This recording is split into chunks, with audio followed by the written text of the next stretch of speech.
Buenas tardes, queridos alumnos. En esta clase vamos a seguir avanzando desde donde dejamos en la clase anterior. ¿Sí? La clase anterior pudimos ver qué queríamos decir con que Dios se revela, qué es la revelación, y qué queríamos decir a los fines de este año en el que estamos, ¿sí? Qué queremos decir con la revelación.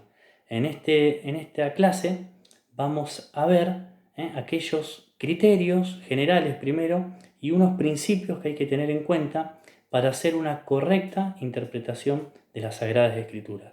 En esta clase nos vamos a centrar en ese tema, ¿sí? Como cuando yo estoy frente a algún pasaje del Evangelio, del Antiguo Testamento, ¿sí? o algún capítulo, lo que sea que estamos leyendo, y me genera confusiones, o hay varias interpretaciones, o me genera duda, me genera algún malestar porque no entiendo bien lo que dice, o me resulta muy antiguo, ¿sí? Lo que sea. Cuando nosotros interpretamos, cualquier problema que pueda aparecer, cualquier dificultad que pueda aparecer, hay una correcta interpretación que es la que vamos a tratar de ver. Pero antes, ¿sí? Le quería recordar que como hacemos en las clases presenciales, pero aparte porque es muy importante, ¿sí? Que lo hagamos presente a Dios en este video y que pongan pausa un ratito y puedan hacer una pequeña oración en donde puedan darle gracias por todas las cosas buenas que tienen en la vida, que le da la vida, por todas las cosas buenas, y que también puedan conversar con Dios, con Jesús, como si fuese su amigo, que puedan tener una relación y una charla con Jesús, ¿sí? Que lean un Padre Nuestro, una Ave María, que recen un Padre Nuestro, una Ave María, o que también puedan rezar en familia, bueno, sería buenísimo. Y después de eso empezamos con la clasecita.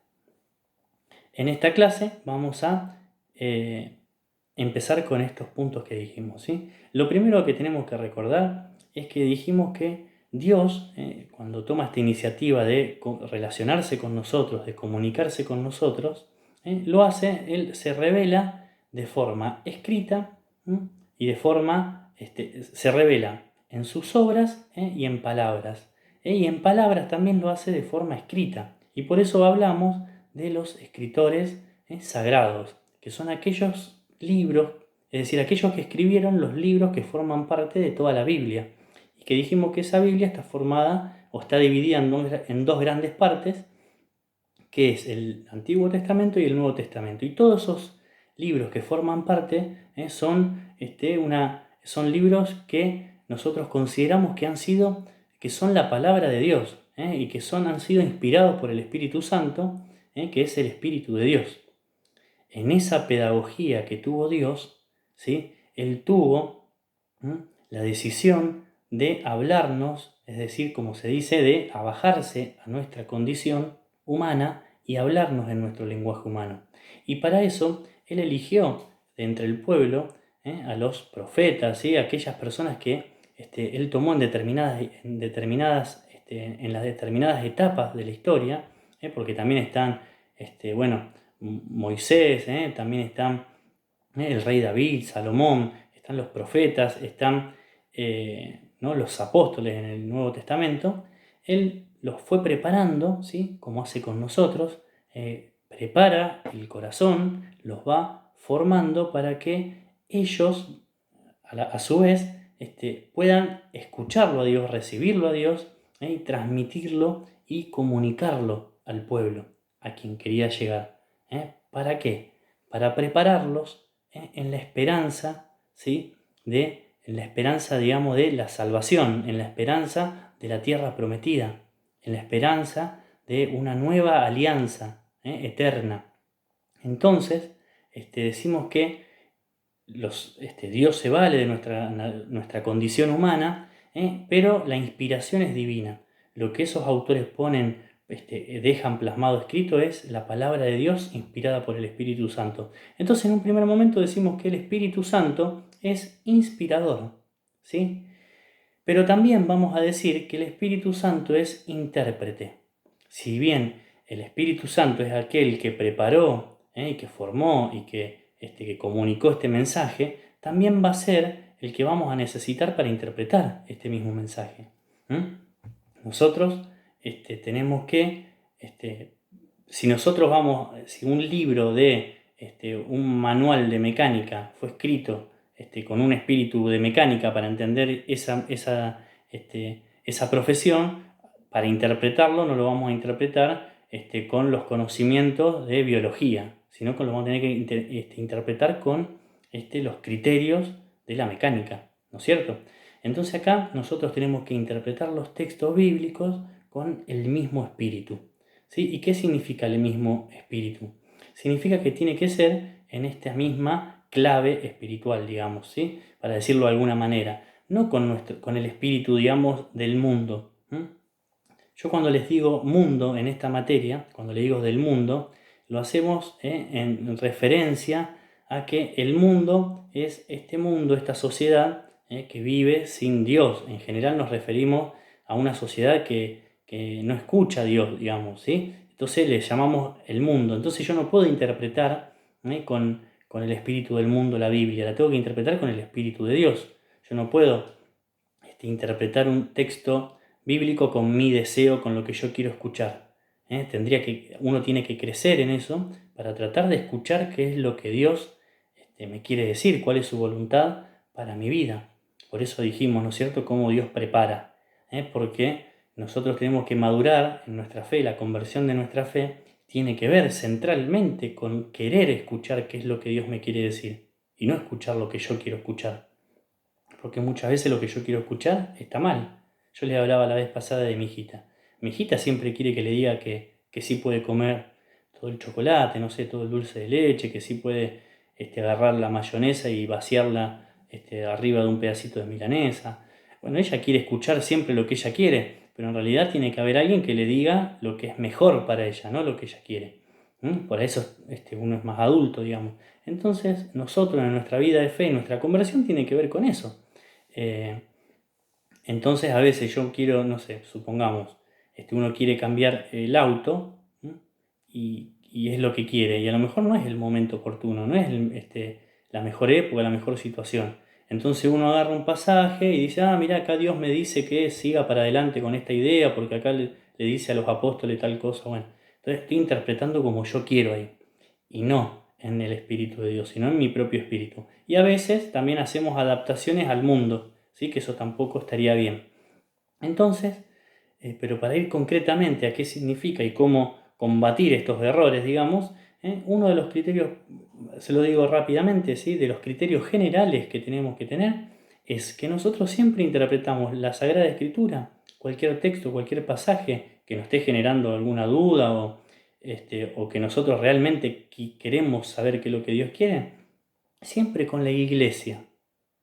Siempre en la iglesia y con la iglesia. ¿Qué significa esto? Que somos comunidad. Nosotros. ¿Qué significa esto? Que si bien mi relación con Dios es personal, pero también la vida de fe es comunitaria, ¿sí? No es solamente mi relación con Dios. Nosotros somos parte de una iglesia y como iglesia caminamos, es decir, caminamos juntos hacia Dios. Entonces Dios quiso y pensó que sea de esa forma. Entonces nosotros tenemos que interpretar junto con las enseñanzas de la iglesia, que esas enseñanzas son las enseñanzas del Papa, ¿sí? Todas las enseñanzas que da nuestro Papa en los documentos, en sus encíclicas, exhortaciones, en sus catequesis, y lo que enseñan los obispos, que siempre está en relación con la tradición de la iglesia, que lo vamos a ver más adelante. Y todas esas enseñanzas de la iglesia nos ayudan a que nosotros no hagamos interpretaciones por nuestra parte. Porque si uno interpreta, es decir, las interpretaciones libres muchas veces pueden tener el problema de que uno interpreta una cosa y otro otra y otro otra, y entonces empezamos a interpretar y nos empezamos a dividir en 1000 pedazos. Entonces, como la iglesia nuestra es universal, nosotros estamos como, cuidado, esto no es para hacer por una cuestión autoritaria de la iglesia, sino que es por un cuidado de que se cuide y se conserve esa revelación de Cristo a la iglesia, que se conserve siempre, ¿no es cierto? Siempre íntegra. Entonces nosotros tenemos que recurrir siempre para que nos ayude en nuestra vida de fe a nuestra iglesia. Y a la vez también podemos recurrir a la vida de los santos, por ejemplo. Qué importante es eso. Los santos muchas veces están olvidados o no le prestamos tanta atención, o a veces se le presta atención de forma mágica, pero no vemos bien en lo profundo de su vida, en lo profundo de cómo ellos han ido asimilando y haciendo carne el Evangelio, cómo han ido grabando en su propia vida, incluso en el dolor, en las dificultades de la vida, cómo ellos nos enseñan que el mensaje de Jesús, el Evangelio, es posible de vivir en nuestra vida. Entonces los santos, es muy importante también leer la vida de algún santo, tratar de ver algo que han dicho y rezar con eso. Y también meditarlo y pensarlo, a ver qué nos dicen. Antes leímos algo de San Juan de la Cruz, y podríamos decir de San Agustín, ¿no? De San Francisco. En los santos hay muchas enseñanzas. Hace poco Domingo Sabio, un chico que tenía la edad de ustedes, que él prefería no comer y daba sus raciones de comida a los compañeritos cuando estaba en el oratorio con Don Bosco, y él hacía eso, veía a otro amiguito de él que tenía más hambre que él y él le daba su comida y él no comía. Entonces después se enfermaba. Entonces Don Bosco se da cuenta de esta situación y lo mira y se dio cuenta que hacía como 10 días que le estaba dando la comida, por decir un ejemplo rápido, ¿no? Entonces, es decir, ¿no? Que estos santos nos enseñan cosas tan sencillas puestas en práctica en la vida. Entonces, interpretar siempre con la iglesia. Y la iglesia son todas estas enseñanzas, son la vida también de nuestros santos. Que nuestros santos no nos agregan nada nuevo, no nos dicen, no nos revelan nada diferente ni nada nuevo.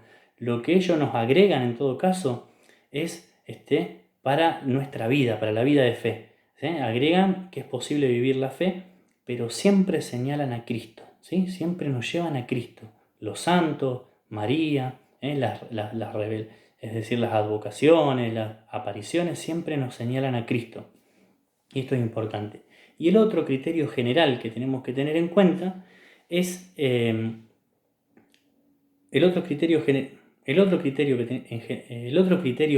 que tenemos que tener en cuenta es que siempre hay que interpretar con la o en la unidad en Cristo, ¿sí? Que algo dijimos antes. Siempre nosotros, toda la Biblia, ¿sí? La tenemos que interpretar a la luz de Cristo. ¿Sí? ¿Qué significa esto? Que todo el Antiguo Testamento, todo lo que está dicho, señala a Cristo. Es decir, es la espera del Mesías. ¿Sí? Habla de qué? Del Salvador, del Mesías, del Redentor. Habla de Jesucristo.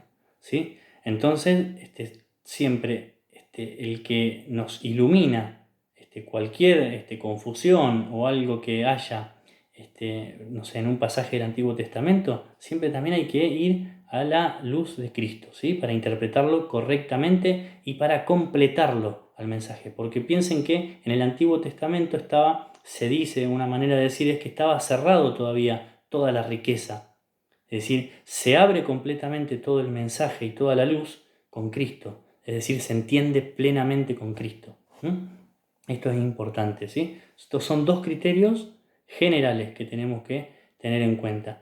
Y después le vamos a agregar que también tenemos que tener en cuenta que la revelación tiene dos sentidos. Es decir, que las Sagradas Escrituras tienen dos sentidos. El mensaje bíblico podemos encontrar un primer sentido que es el que le llamamos literal y otro que le llamamos el sentido espiritual.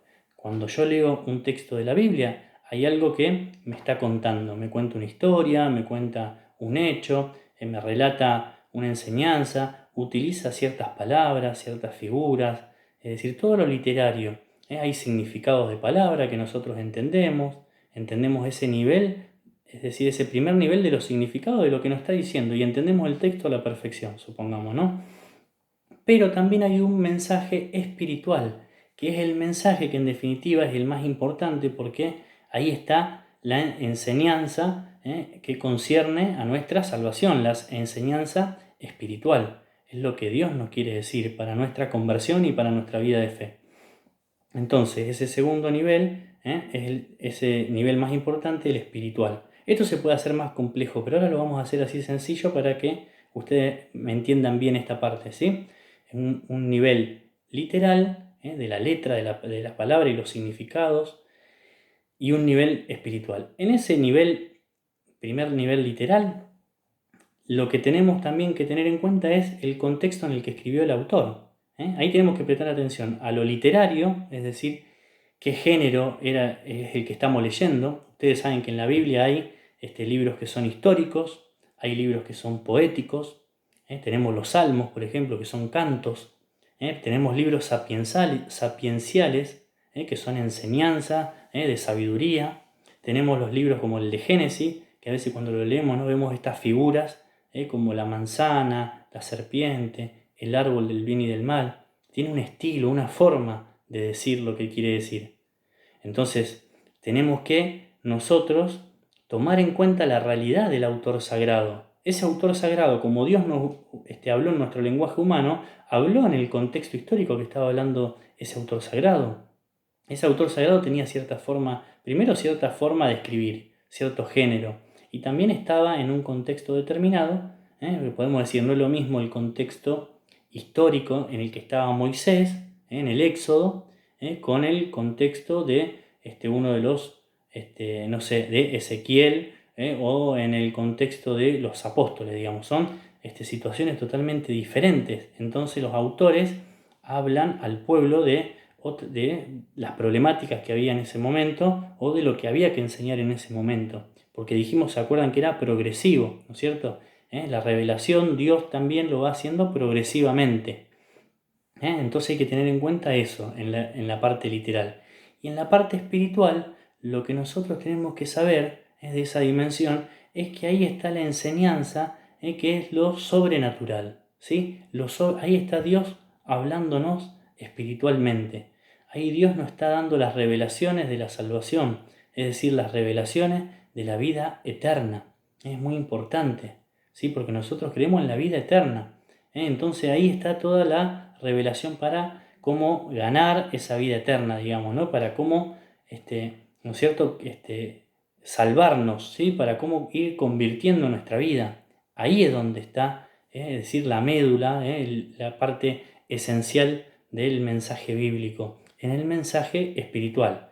Pero que, para entender correctamente ese mensaje espiritual, tenemos que tener este discernimiento cuando leemos es decir, tenemos que saber entender el mensaje literal, es importante, ¿no es cierto? Porque tenemos que saber en qué contexto y de qué forma está hablando el autor para que podamos entender que está situado ese mensaje, ¿no es cierto? Está situado en un momento, ¿sí? Y que lo que nos interesa es en realidad el sentido espiritual, el fondo espiritual, que es lo que Dios nos quiere revelar, que tiene que ver con el mensaje de salvación.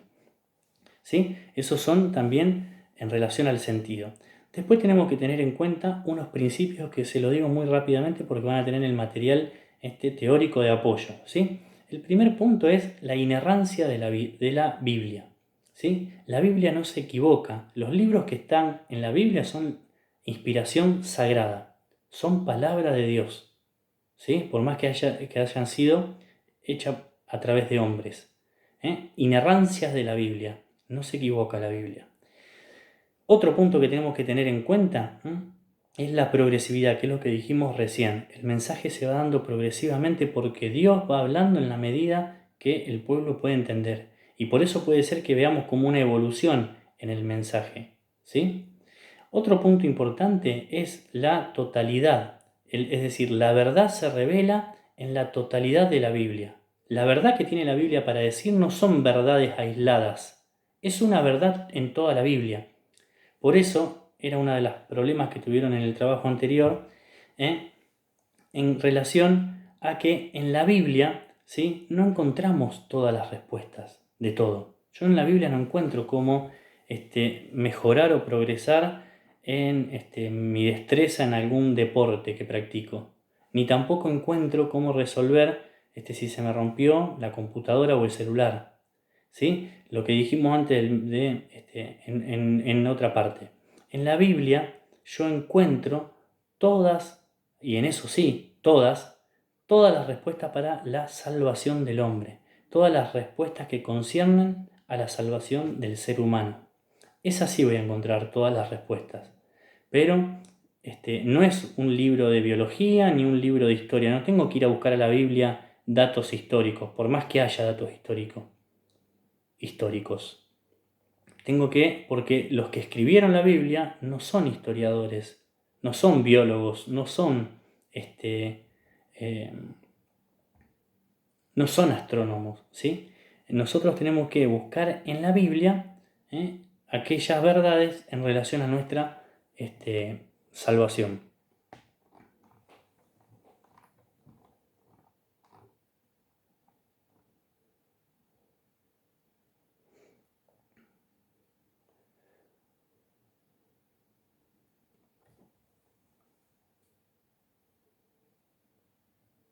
En el libro de Josué, por ejemplo, un ejemplo que les pongo, dice, el sol se detuvo. En el libro de Josué, por ejemplo, en el capítulo 10, es un ejemplo que les pongo, dice, el sol se detuvo y la luna se paró.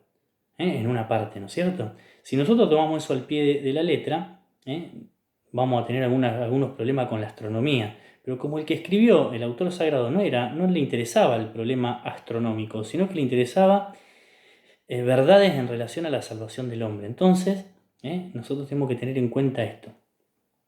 El otro punto importante